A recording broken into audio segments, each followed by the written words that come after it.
Muy bien, está en línea para conversar con nosotros Félix Lonigro. Félix, buen día, ¿cómo le va? Hola, ¿cómo le va? ¿Cómo está Bien, usted? bien, acá estamos. Bueno, 2023 inicia con un rush absolutamente impresionante y por supuesto lo que le queremos consultar, esta cuestión de uso este término, caballada del presidente de la Nación apañado por un grupo de gobernadores peronistas contra la Corte Mm. y las implicancias que esto puede tener. Bueno, a ver, esto es un acting político del presidente, indudablemente, que además ni siquiera demuestra tener poder para juntar adhesiones. Vamos a aclarar lo siguiente. El juicio político es un procedimiento de destitución del presidente, del vice, de los jueces de la Corte, de los ministros, en los que interviene el Congreso. No interviene ni el presidente ni los gobernadores. Esto quiere decir que todo lo que está haciendo el presidente de la Nación es un proceso de desgaste absolutamente inútil para la consecución del fin que quiere, que es promover el juicio político. No hay ningún requisito constitucional que prevea que para que el juicio político pueda desarrollarse es necesario juntar la adhesión de gobernadores. El presidente podrá promover un juicio político, simplemente promoverlo, pero finalmente quien tiene que hacer la acusación formal es la Cámara de Diputados y luego la destitución eventualmente el Senado. Esto que está haciendo el presidente de juntar firmas, en realidad es para darle entidad a un pedido, y si lo que pretende es eso, ni siquiera lo ha logrado, porque hay muchos que se están bajando de esa aventura, seguramente en la comprensión de que esto es precisamente eso, una aventura. Acá no hay posibilidad de que a un juez de la Corte o a los jueces de la Corte se los pueda someter a juicio político sobre la base del contenido de una o dos o varias sentencias, como es en este caso, en el que claramente se invoca la decisión de la Corte en el Consejo de la Magistratura y la decisión de la Corte en la coparticipación. Y además, particularmente, en el caso de la coparticipación, la Corte no se pronunció sobre el fondo de la cuestión. Lo único que hizo fue dictar una medida cautelar, o sea que peor todavía, menos sustento tiene la decisión del presidente.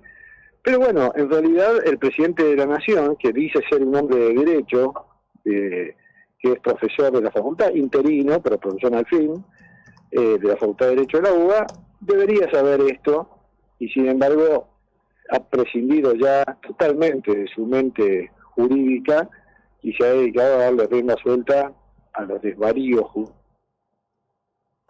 Sí, bueno, ahí hay un tema, ¿no? No lo permite, perdón, digo, no lo permite hoy la actual cultura cívica de la sociedad argentina con todos los default que podamos tener, que conversamos con usted en otra oportunidad, en ocasión de conversar sobre su libro. Sí. Pero, digamos, lo que está claro es que si pudieran serían como la Bolivia de Arce, como la Nicaragua actual o como Venezuela. El tema es que, bueno, afortunadamente Argentina evolucionó en muchos sentidos y el contexto hoy no lo permite.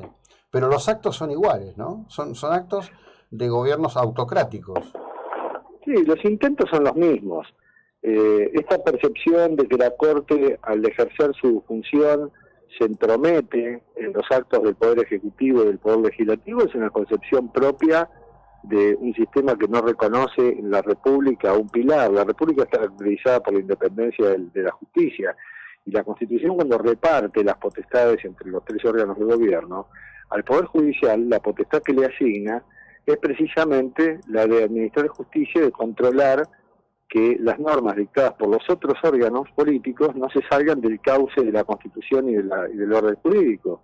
Entonces, cuando la Corte pone en caja o dice esto no es válido, esto es inconstitucional y demás, lo que está haciendo es ejercer su función. Ahora, que salga después un presidente abogado a decir que la Corte se sale de su competencia para meterse en áreas políticas, es una expresión típica o de un ignorante o de un premeditado hombre del derecho a la que el derecho nada le importa. Fíjense que Si hay alguien que sacó los pies del plato en la coparticipación federal, cuando digo los pies del plato digo los pies de la ley, es el mismo presidente de la Nación, que violando la ley de coparticipación federal, que establece que la Ciudad de Buenos Aires recibe fondos de lo que le corresponde al gobierno de la Nación y no de lo que le corresponde a las provincias. Sin embargo, el gobierno le saca a la Ciudad de Buenos Aires una parte que pertenece a ese 42% con el que se queda el gobierno nacional y se lo pasa al otro balde que pertenece al 55% que pertenece a las provincias. O sea, ahí está violando claramente la ley. Y sin embargo el presidente dice que la ley la violan los jueces de la Corte. Sí, bueno, es la instalación del mundo al revés, pero yo insisto en el enfoque que usted está desarrollando, ¿no? Es decir, el gobierno es culturalmente antidemocrático, es un gobierno autocrático, pretende gobernar como una autocracia. El tema afortunado es que la Argentina, con todos sus defectos, sostiene el criterio cívico-democrático de funcionamiento. Entonces, como que todo eso termina en el ridículo, ¿no? Afortunadamente.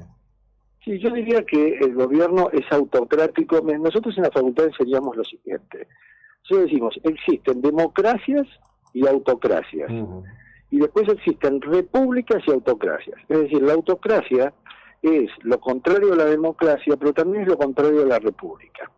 En un sistema autocrático antirrepublicano no hay valoración por la división de poderes y no hay valoración por la independencia del Poder Judicial, que es la principal característica del sistema republicano. Entonces, si uno advierte que es el kirchnerismo desde el punto de vista de su encuadre en sistemas políticos, decimos, bueno, ellos hablan mucho de democracia, fueron elegidos por el pueblo, digamos, está bien, pero son profundamente autocráticos en tanto son antirrepublicanos, porque no soportan los controles propios del sistema republicano por parte de los jueces, no soportan todo lo que es independiente y no pueden controlar, como los periodistas, los fiscales, la justicia. Entonces, desde ese punto de vista, el gobierno tiene una clara concepción kirchnerista, populista, antirrepublicana, es decir, autocrática. Pero claro, lo notable es que el presidente de la Nación habla de república, habla de Estado de Derecho, habla de mal desempeño. Eso es como escuchar a un violador hablar de ética, de moral, es como ver a un preso leer la Biblia. O sea, sinceramente el nivel de hipocresía es tan grande que bueno, resulta ya patético, pero no es otra cosa que la característica y el gen propio de un gobierno populista que ni siquiera es el original, porque el verdadero populismo es el chavista, es el kirchnerista, pero el de Alberto Fernández es una copia burda, deslegitimada, y por supuesto es preferible lidiar con las versiones originales que con estas. Bueno, lo que ocurre es que, a ver, la formulación que una parte de la sociedad argentina compró en 2019 era aceptar que el lobo se disfrazara de cordero utilizando, digamos, un portaestandarte falso, ¿no? Desafortunadamente estaba muy a la vista, pero muchos se creyeron el cuento. Porque tuvo una visión óptica, una ilusión óptica con el tema de la pandemia.